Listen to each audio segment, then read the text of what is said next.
C'est l'heure du grand débrief de l'actu et de l'été, on va dire aussi, puisqu'on est en plein dans la reprise. Avec mes commentateurs cette semaine, mon confrère d'abord, l'excellent Yann Serra, grand reporter au Mag-IT, et le disruptif Alain Staron, fondateur d'Amborella. Alors, à la une, qu'est-ce qu'on a? Plein de choses, on a dû faire des choix. On va commencer par ces géants américains du cloud qui sont loin d'être un gage de qualité, visiblement. En tout cas, c'est ce que nous dit une étude de Gartner, Yann. Oui, exactement. Donc, Gartner, vous savez, c'est ce grand cabinet international. Et donc, alors le cloud, on fait très vite. Les entreprises avant avaient des salles informatiques dans lesquelles elles mettaient leurs applications, leurs ordinateurs. Et puis, c'était très compliqué. Donc, maintenant, elles vont dans le cloud, c'est-à-dire sur Internet. Et en l'occurrence, donc, dans des grands hangars pleins d'ordinateurs qui appartiennent à 3 géants américains qui sont AWS. Enfin, il y a 3 grands leaders. Les 3 principaux, les 3 leaders sont 3 géants américains. Donc AWS, c'est Amazon, Azure, c'est Microsoft et GCP, c'est Google. Et alors, depuis le donc Covid... on dit que si tout le monde va chez eux, c'est parce que là, on est à un top niveau de prestation. Bah oui, et puis en plus de ça, vous savez, ce sont des entreprises. Là, on n'est plus dans du Dropbox ou ce genre de choses. C'est des entreprises qui confient véritablement leurs activités critiques, leurs documents secrets, vraiment à ces géants du cloud. Et puis, ce sont les 3 leaders, donc on s'attend à ce qu'ils soient quand même plutôt au top niveau. Mais une étude de Gartner tire à boulet rouge. En fait, depuis le Covid, ça s'est totalement dégradé en termes de services. Alors, c'est pas tellement les ordinateurs, enfin les services qui ne fonctionnent pas, c'est plutôt les humains derrière, les équipes qui sont déplorables. Alors, écoutez, pour le dire très, très rapidement, donc les commerciaux d'AWS sont des gros lourds. C'est comme ça qu'ils sont qualifiés dans le rapport. C'est-à-dire qu'en fait, en gros, ils poussent les entreprises à acheter beaucoup plus que ce dont elles ont besoin, quitte à bloquer même des projets d'entreprise tant qu'elles n'ont pas acheté des nouveaux services. Donc ça, les entreprises sont très en colère. Les équipes de Google GCP, alors là, Google, c'est le dernier à être arrivé vraiment sur ce marché-là. Manifestement, c'est des petits jeunes sympathiques, mais qui ne sont pas du tout au courant des services qu'ils vendent. Donc en fait, ils cassent les prix pour appâter les entreprises. Sauf que derrière, les tarifs remontent très rapidement. Puis alors en plus, ils conseillent très mal les entreprises. Enfin les entreprises n'achètent pas ce qu'il faut. Et puis pour terminer, Azure. Alors Azure, écoutez, là c'est simple. En fait, visiblement, les équipes d'Azure sont aussi perdues que les clients. Les contrats dorénavant de Microsoft ont été complexifiés d'une manière incroyable. C'est une usine à gaz. Et donc même eux ne s'y retrouvent pas. Et en fait, même eux ne s'y retrouvent pas. Donc les entreprises sont obligées de faire appel à des cabinets de conseil extérieurs qu'elles payent très cher pour comprendre ce qu'elles doivent acheter chez Microsoft. C'est une catastrophe. C'est une bombe atomique ce rapport de Gartner. Alors c'est une bombe atomique, d'autant plus. Il y a eu des réactions ? Alors, il y a eu des réactions. Pour l'instant, pas vraiment. On s'attend un petit peu à voir ce qui va se passer là à la rentrée.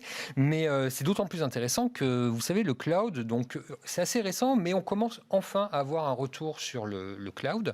Et on se rend compte finalement que c'est pas si bien que ça. C'est surtout plus cher que prévu. C'est-à-dire que le cloud, ça vous donne une agilité, ça vous louez des services. Donc, vous n'avez plus à acheter des choses. C'est très dynamique, c'est très bien pour les startups, c'est très bien que vous êtes une grande entreprise qui lance un nouveau projet.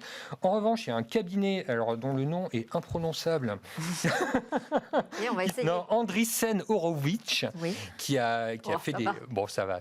Non, je croyais que c'était pire, mais qui a fait des simulations et qui s'est rendu compte qu'en fait, à partir du moment où votre projet a atteint sa vitesse de croisière, en fait, ça vous coûte 2 fois plus cher de rester dans le cloud plutôt que de tout réinternaliser dans une salle informatique. Alors, il y a les coûts, il y a les commerciaux. Alors, moi, j'ai vu aussi dans l'article sur le Mag-IT des pannes récurrentes. Oui, alors ça, c'est Microsoft.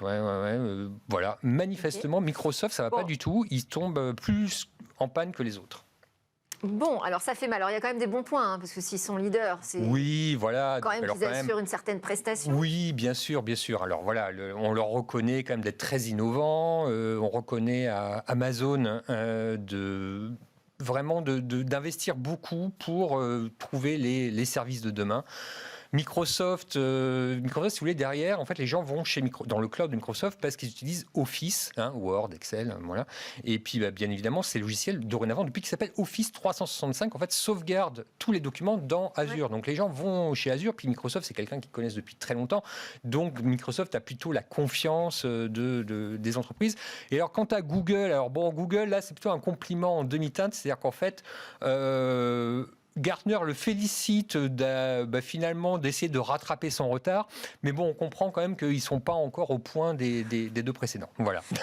Alain Staron, une réaction sur ces égratignures, parce que ça ne doit pas leur faire très mal quand même, mais aux géants du j'ai cloud. envie de dire qu'on est à un tournant. C'est-à-dire que, de manière très factuelle, moi-même, quand j'étais dans une grande boîte, on trouvait plus pratique d'aller chez un de ces trois-là parce que ça devient très compliqué de faire soi-même, surtout quand on veut démarrer. Alors, quand on est start-up, n'en parlons pas. Mais il y a l'histoire du verrouillage. C'est-à-dire quand vous êtes chez l'un, vous êtes chez l'un. Si vous ne faites pas attention, vous ne pouvez plus en sortir. Et donc, logiquement, les commerciaux, vous êtes verrouillés chez eux. Qu'est-ce qu'ils font les commerciaux ? Ils veulent tirer de plus en plus. Et donc, on est forcément coincé. La réponse, elle va arriver très très vite. Enfin, moi, je me dis là-dessus depuis déjà plusieurs années, c'est ce qu'on appelle le multi-cloud hybride. C'est-à-dire que les cabinets intermédiaires qui se positionnent, j'attends ceux qui vont arriver en disant, écoutez, moi, j'ai pas d'infra, mais je vous mets en parallèle sur les trois. S'il y en a un qui tombe en panne, on ira chez l'autre. S'il y en a un qui monte les prix, on ira chez l'autre. Le multi-cloud, c'est le grand mot aujourd'hui de tous les acteurs. J'entends. D'accord. C'est même le cloud hybride. Voilà, c'est ça. C'est un mélange de ça. C'est-à-dire qu'il faut être capable d'être sur plusieurs fournisseurs d'infra et avoir un peu en local. Donc ça, c'est un nouveau métier. Ouais. Je connais. Je ne vais pas faire la publicité. Et là, on a des acteurs français. Il y a des acteurs français, absolument. Et je pense que c'est là qu'il faut aller. Et le jour où tous les grands industriels comprendront que quand ils sont verrouillés chez l'un, c'est très compliqué, exactement ce que tu venais de dire. Et ils vont passer vers ce monde-là. Et c'est ce que j'attends, c'est la prochaine étape, quoi. Donc Gartner arrive juste à point nommé pour secouer un peu le cocotier. Bon, allez, on enchaîne avec une autre actu, c'est les 10 ans de Tim Cook à la tête d'Apple, donc qui est arrivé au moment de la démission de Steve Jobs le 24 août 2011.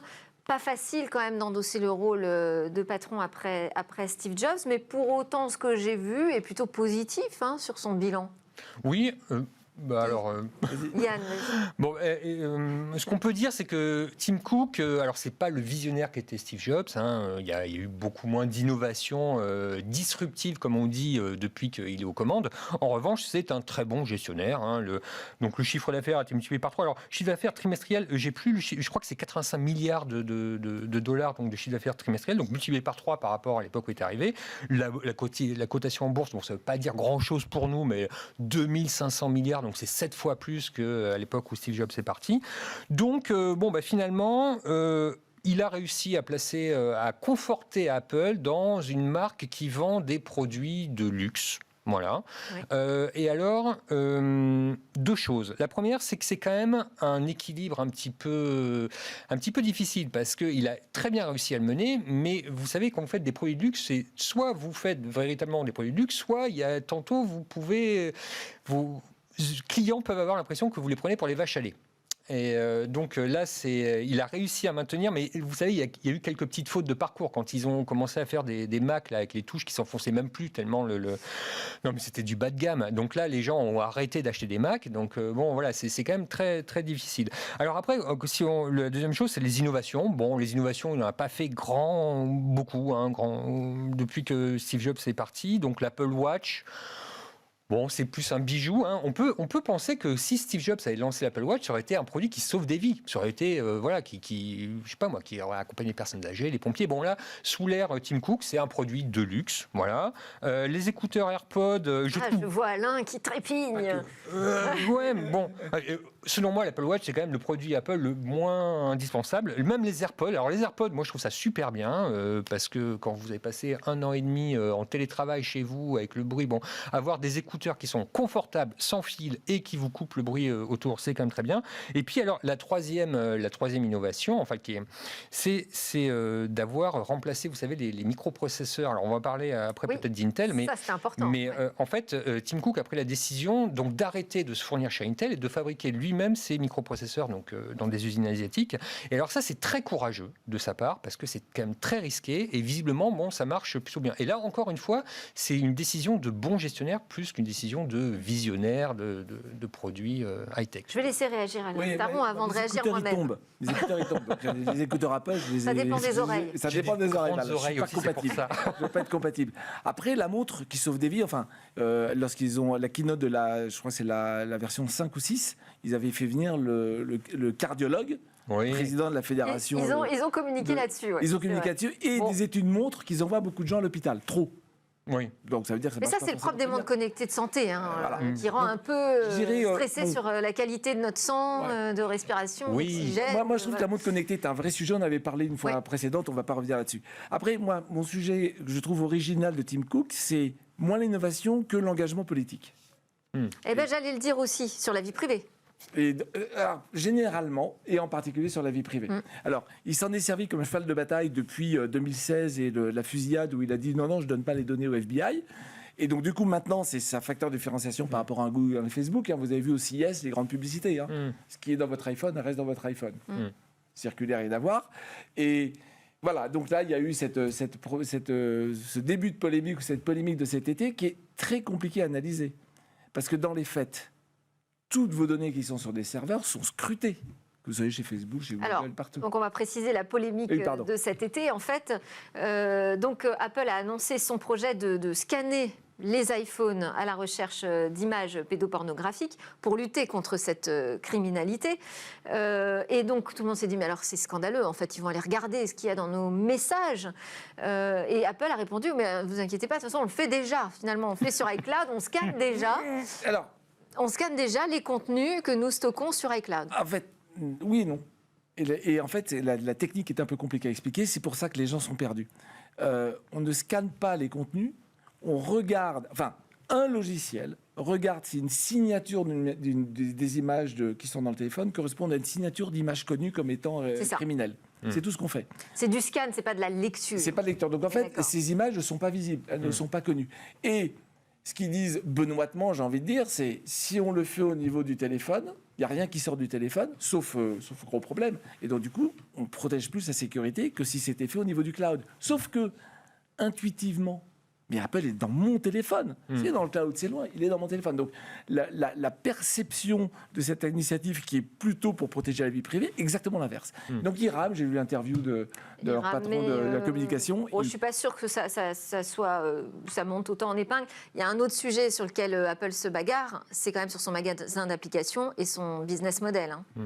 Avec la guerre contre Epic Games, on a vu... Les 30%.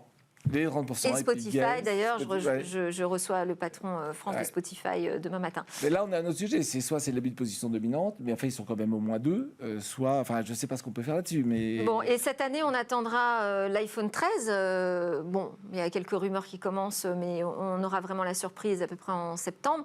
Et puis, il va y avoir donc le 5 octobre... le décès de Steve Jobs. J'imagine qu'Apple va préparer quelque chose. Alors...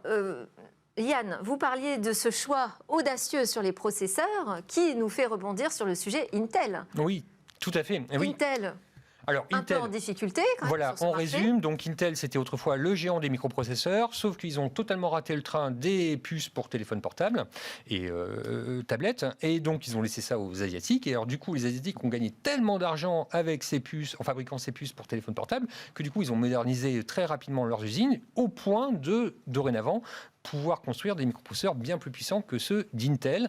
Et c'est pour ça que Apple va chez les Asiatiques, pour ça que AMD, le concurrent d'Intel, va chez les Asiatiques, Nvidia, enfin toutes les marques qu'on connaît un petit peu de puces électroniques. Donc, branle-bas de combat. Au début d'année, ils ont rappelé un directeur historique, Pat Gelsinger, à la tête du... Donc ça fait un peu penser à l'époque où, vous savez, quand Steve Jobs est revenu chez Apple, c'était un peu la même chose. Et donc là, il a dit, bon alors voilà, bon écoutez, on se lève les manches. Donc ils ont mis en place des décisions. Alors ils assument qu'ils ne vont pas arriver à innover tout seul, ça c'est acquis. Donc ils sont allés chercher deux technologies ailleurs, une chez IBM. Alors vous savez, chez IBM ils sont bardés de prix Nobel et ils ont trouvé un moyen pour miniaturiser, parce que c'est ça le truc dans les microprocesseurs, c'est qu'il faut que vous arriviez à miniaturiser et c'est comme ça que vous êtes plus puissant et que vous consommez moins d'énergie. Ils ont trouvé chez donc IBM une invention qui permet de descendre bien au-delà de ce qu'ont fait les Asiatiques, et ils ont trouvé au CEA à Grenoble, donc là aussi des experts de la matière, des gens qui ont trouvé un moyen pour construire les microprocesseurs comme des Lego, ce qui fait que ça permettrait à Intel de réduire les coûts de sa fabrication. Donc vous savez, comme je vous le disais, c'est les Asiatiques qui ont gagné beaucoup d'argent, donc ils ont pu innover très vite. Du coup, Intel aurait moins besoin d'argent, puisque voilà, et enfin, en tout cas, ça lui coûterait beaucoup moins cher de fabriquer des microprocesseurs, donc ils pourraient aussi évoluer assez rapidement. Donc, alors ça, c'est la première chose. La deuxième chose, c'est qu'ils vont imiter le modèle asiatique, c'est-à-dire que dorénavant, auparavant, Intel, c'était un petit peu, vous savez, cet empire là où ils faisaient tout à l'intérieur, et puis en fait, ils narguaient tout le monde. Là, dorénavant, en fait, ils vont ouvrir leurs usines aux autres, à leurs concurrents, donc en leur disant voilà, ils vont essayer de faire des prix compétitifs avec les Asiatiques.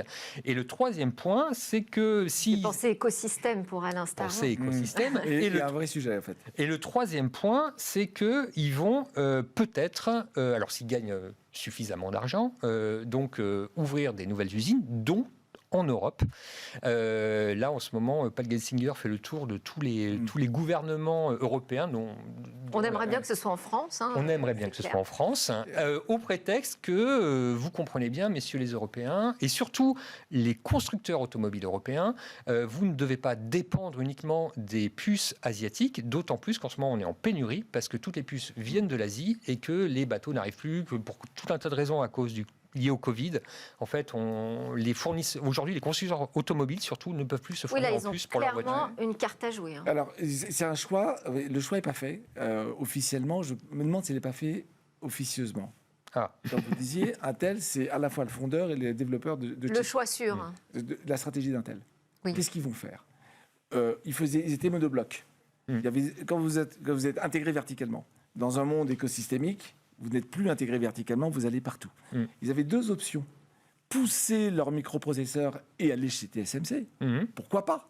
Puisqu'ils n'ont pas, la finesse de gravure suffisante, mais les Chinois l'ont, donc ils pourraient y aller. Et l'autre option, c'est le contraire. C'est, je vais moi-même investir dans la technologie de fabrication, mais quid de mes processeurs? Et donc, dire sans le dire, c'est quoi? C'est OK, mon concurrent, c'est TSMC, donc je vais faire de la fabrication de microprocesseurs. D'ailleurs, je l'ouvre à mes concurrents.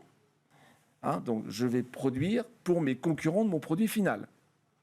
Et donc, la vraie question qui se pose, est-ce que le x86 & Co., est-ce que les processeurs Intel vont encore exister? Sachant que aujourd'hui, la vraie clé sur le design de chip, c'est l'intelligence artificielle. Mais quand on regarde qui y est, vous avez Samsung, vous avez Google, vous avez Nvidia, vous n'avez pas Intel. Et c'est l'IA qui permet de designer des chips moins gourmands. Intel a raté le mobile parce que ça consommait trop, ces chips. Et dans un mobile, on a besoin de batterie. C'est juste pour ça qu'ils sont plantés. Oui, c'est peut-être une question de choix stratégique. Voilà, donc le choix stratégique, moi je suis très curieux de connaître la suite. Est-ce qu'ils vont devenir un fondeur pour tout le monde? Et c'est une excellente nouvelle pour l'Europe. Il y a Thierry Breton qui a lancé un truc à 30 milliards pour faire une usine from scratch. Là, on aurait l'intérêt de bosser avec des gens qui savent un peu de quoi ils parlent. Et auquel cas, très bien, on a une alternative américano-européenne au monopole asiatique sur la fonderie de chips. Ou est-ce qu'on va toujours avoir des processeurs Pentium, etc. Et sachant que là, il n'y a rien d'écrit dans ce qu'ils annoncent. Allez, on termine, parce qu'on n'a plus beaucoup de temps, avec une image, c'est ce Tesla Bot, en fait, qui a été présenté par Elon Musk au Tesla AI Day. Il nous parle de la mise au point d'un prototype de magnifique humanoïde, d'ailleurs, amical, aidant. Il est prévu pour 2022, ce prototype, parce que pour l'instant... C'est du papier, c'est un dessin. Oui, mais ça, c'est du grand Tesla, c'est du grand Elon Musk. C'est du grand Elon Musk. Il envoie ce roster sur Mars. Voilà, donc il change le paradigme de la voiture. Mais là, il veut se présenter toujours comme le visionnaire. En fait, toutes les technos qu'il met dans ses voitures seront dans des humanoïdes demain, et donc c'est lui qui va le construire en premier. Alors il y en a quand même certains qui disent, là, Elon Musk, il délire. Il nous présente un truc qui n'existe pas, et de toute façon, il fait diversion, parce qu'en vrai, il a quelques soucis avec les crashs de Tesla, 11 en l'occurrence, sur lesquels il y a une enquête aujourd'hui aux États-Unis. Donc deux sujets différents. Alors Alain, une minute pour réagir. Donc deux sujets différents. Un, Tesla